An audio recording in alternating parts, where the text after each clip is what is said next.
चोखे बंदे चोखी बारी ये गल करदे मैं सुने डेरे दी हयाती चोखी चंगी है शहर दी हयाती नालों। वो आदे न डेरे हर पासे सकून ही सकून है। बा डेरे ते जिथे जाओ पिंडा जिथे जाओ सकून तो बाज गल ही कोई नहीं। हुण मैनू नहीं पता वो टाली बेरी किक्कर पीलक या बोड़ी दी छां दी गल करदे न जिस दी वजह तो सकून ही सकून है, या नारी वगदे पानी दी गल करदे न जिस दी वजह तो सकून है। मैं 20 तो 25 साल शहर रहा, मैं 10वां महीना लगो है डेरे ते आए हैं। आओ मैं तुहानू दसदा डेरे दी हयाती ते शहर दी हयाती च केह फर्क है। जेहड़ी शहर दी हयाती उत्थे ते इंज करबला तप्पी होई बस तुसा पानी भी मुल्ले दा लैना ते जिथे तुसी पानी मुल्ले दा लैना बाकी शेइयां आली ते कहानी ही छड़ दियो ना। बाकी तो तुसा एक छापर भी किसी कोल दुकान तो मंगना तुसा आखना रुपये 5-10 और दे ना तां छापर भी तां लभना। ते दूजे पासे डेरे दी जिंदगी तुसी जेड़े मर्जी डेरे ते टुर गए तुहानू किसी शई दी लोड़ है तुसा जाके आखना मैंने शई दी लोड़ है। जे ओ बंदे देनदार है या उस कोलो शै है तो सोचना एक बारी भी नहीं हो सकना मेरे बूहे ते मैं खाली हाथ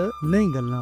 शहर दी हयाती सवेरे उठ के तुसा सब तो पहले सोचना, जे तुसी मजदूर हो मजदूरी दे बारे सोचना, जे तुसी दुकानदार है तुसा लैन देन दे बारे सोचना, जे तुसा सेलमैन हो कदाई नौकरी करदे हो मुलाजिम हो तुसा परेशानियां नाल घिरे हो, कोई गड्डी कोई स्कूटर जेदे कोल जो कुछ उन परेशानियां। डेरे ते सवेरे उठना है ना किसी गल्ले दी कोई परेशानी नहीं। मुंजी चाह के करियाने दे पैसे देने, कणक चाह के करियाने दे पैसे देने, ना किसी नाल को देन ना किसी नाल को लैन, ना कोई दिहाड़ी दी परेशानी ना कोई इस गल्ले दी परेशानी। आज रिज़्क किदों होना नहीं, अपने माले डंगरे पट्ठे पाए अल्लाह अल्लाह कीती सुख दा अपना वेला टपाया।